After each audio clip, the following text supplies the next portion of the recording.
Hi, I'm Jay with Family Handyman. I want to talk to you about bath fans and some features you should consider to make sure you pick the right fan for your bathroom.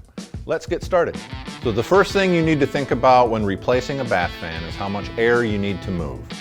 This fan moves about 50 CFM, that's cubic feet per minute. This is good for a room roughly 5 by 10. Now this bath fan is the cheapest on the market, coming in at under 20 bucks. But it's also going to be the loudest because its components are also inexpensive. The good news is sometimes you can get away with replacing just the motor. This next fan is a little more expensive, but still only about 80 bucks, and that's honestly what you should expect to pay for a quality fan. What you get for the extra money is quieter operation. This is going to move more air. This moves about 70 CFM, which, by the way, is a good rule of thumb.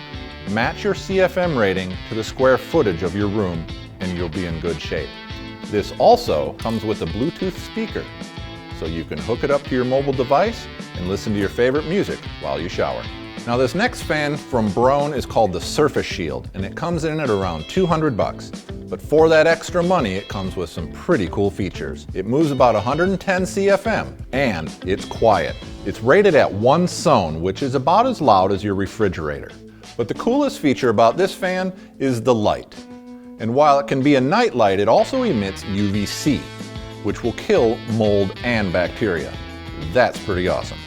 Now the purpose of all bath fans is to remove that warm moisture out of the bathroom. And all the features I just talked about don't mean a thing unless that bath fan gets turned on. A switch like this will do it for you. It senses humidity and will automatically turn the bath fan on.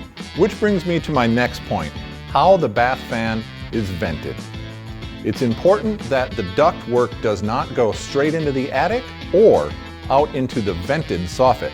This will bring that warm moisture back into your house and create mold. It's also important that the bath fan duct is properly insulated. If it is not, condensation can happen and you'll get water leaks in your home. So I hope this information will help you next time you have to pick out a new bath fan. For more great information like this, visit familyhandyman.com.